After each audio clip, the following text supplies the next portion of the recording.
Hutang manusia di dunia menghambat untuknya ke surga. Kalau belum sempat terbayar, tentu ini akan dihisab di timbangan. Hutang-hutangnya akan dibayar nanti dengan pahalanya. Ya. Jadi seperti itu, Allahu a'lam. Masalah dia dihambat masuk surga, tentu saja dilihat nanti. Kalau setelah utang itu ternyata amal baiknya jadi berkurang, langsung neraka dulu. Makanya harus diselesaikan utang-utang itu teman-teman. Dan ingat, jangan buka pintu hutang. Teman-teman sekalian, kita sekarang ini dililit dengan utang secara sengaja, dibuat program hutang itu. Utang rumah, utang motor, utang mobil, utang HP, hutang semua. Dan ini tidak boleh teman-teman sekalian ya. Kita tidak boleh dalam Islam membuka utang kecuali ada uzurnya. Karena utang itu bagian daripada pelanggaran. Kalau orang punya kemampuan. Ada orang subhanallah mampu, kaya raya, tapi semua dicicil sama dia. Kenapa harus cicil ini teman-teman sekalian? Tidak boleh buka pintu utang nih, berbahaya sekali. Kata Nabi SAW, orang mati syahid pun diampuni semua dosanya kecuali utangnya. Dalam hadis ini dikatakan, ruh seorang mukmin bergantung antara langit dan bumi selama utangnya masih belum dibayar. Berat utang itu teman-teman sekalian. Lalu apa kira-kira sebabnya utang? Saya pelajari, ternyata utang itu kebanyakan teman-teman sekalian disebabkan karena dua hal. Orang ini malas kerja, atau yang kedua, mau melampaui kapasitasnya. Kalau belum saatnya antum punya rumah sendiri, sewa, kontrak, nggak apa-apa. Bukan aib itu teman-teman. Tapi kita paksakan diri, oh nggak apa-apa, saya kan bisa bayar tiap bulan. Baik, kalau antum meninggal, sebelum selesai, ini kan bahaya, masalah. Atau terlambat hanya kena bunga, riba, terbuka dosa-dosa. Jadi tidak halal semuanya nanti, bermasalah. Untuk apa kita paksakan diri teman-teman? Jangan paksakan diri, melampaui kapasitas. Ya, itu nggak boleh sebenarnya. Jangan dipaksakan. Kita mampunya naik sepeda teman-teman. Naik motor. Apa yang kita mampu? Berdoa sama Allah, lalu berusaha ikhtiar. Jangan lampaui kapasitas. Nabung, sudah punya cash, beli cash. Aman. Gitu kan? Ini sama sekarang saya ingatkan teman-teman yang sibuk dengan kartu kredit. Berhentikan teman-teman sekalian. Berhentikan.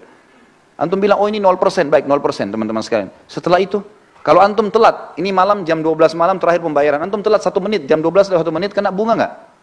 Kena bunga. 50.000, ya saya mampu bayar. Baik, 1 dirham riba, lebih berat daripada 36 kali berzina.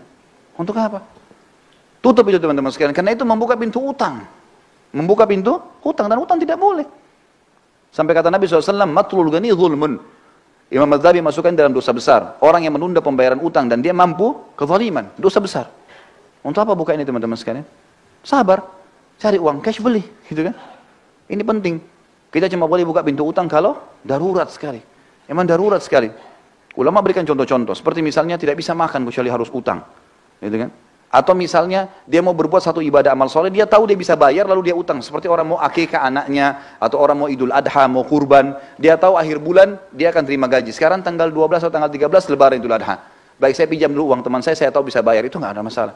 Tapi kalau orang tidak jelas, sampai kata Nabi SAW, siapa yang sengaja utang.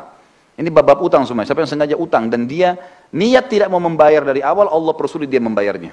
Dan siapa yang utang dari awal, dia niat mau membayarnya, Allah mudahkan dia membayarnya. Ya. Termasuk teman-teman, akhwat kita di bawah. Saya sarankan, berhenti arisan. Loh ya betul. Arisan itu membuka pintu hutang. Ya. Sekarang begini rasionalnya. Kita 20 orang teman-teman ngumpul, ayo kita buat arisan yuk. 1 orang 5 juta misalnya, atau 1 orang 1 juta. 20 orang dapat 20 juta kan? Baik. Nama saya keluar bulan pertama, saya dapat 20 juta.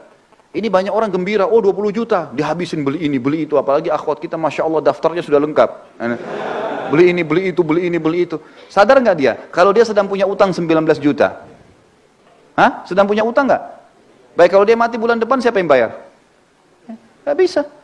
Ini membuka pintu utang loh. Mengkhayal beli barang, padahal uangnya orang dipakai. Utang ini. Dan orang yang paling terakhir dapat itu doror. Nggak boleh dalam Islam itu, doror. Dia selalu berharap supaya dapat, tapi nggak dapat. Namanya nggak jatuh, terakhir baru dapat dia. Jadi dia seperti membiayai orang lain semuanya dulu. Lah ya, ini nggak boleh loh teman-teman sekalian.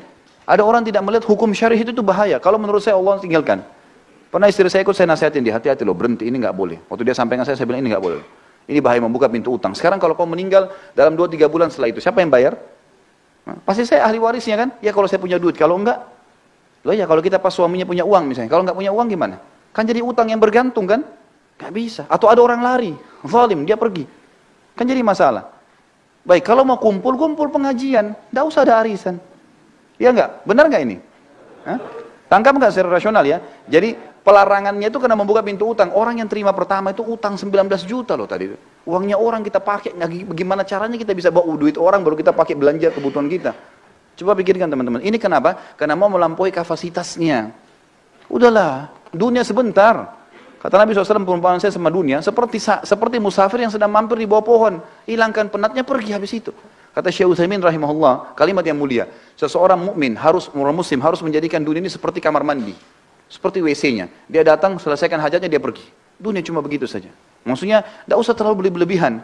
Hajat diselesaikan, penting, kemudian sudah. Gitu. Seperti itulah.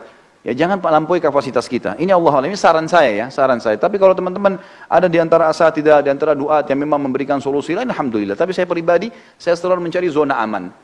Zona aman. Ya kita mati, kita aman. Kenapa yang kita masuk ke zona yang tidak aman? Kan gitu. Ini meja kita bagi dua, ini aman, ini tidak aman. Masuk ke aman teman-teman sekalian. Ibadah yang ada perintahnya, gitu kan. Jangan buka masalah dengan orang lain, jangan buka pintu utang, jangan gantung sesuatu. Udah jelas semua. Kalau saya tanamkan dalam diri saya prinsip adalah semuanya harus jelas. Udah. Halal halal, haram haram. Halal tinggal nikmati, halal tinggalkan. Nikmatin yang mampu saja yang ada. Sudah. Saya pulang ke rumah kadang-kadang istri saya tanya ada makanan? Enggak ada. Mau beli makanan di sebelah? Beli aja makanan. Enggak apa-apa. Sini, bawa. Toh makan. Untuk apa saya ribut dengan masalah makanan? Tinggal beli makanan di sebelah, makan. Bismillah, alhamdulillah. Yang penting lapar sudah hilang, habis. Dunia begitu kok. Masuk lihat pakaian saya mana yang ini? Oh belum dicuci. Baiklah. Yang ada saja saya pakai. Clear. Selesai. Jelas kok. Aman saja gitu kan. Gak ada sesuatu yang harus kita ributkan. Jadi ini poin yang mesti difikirkan juga.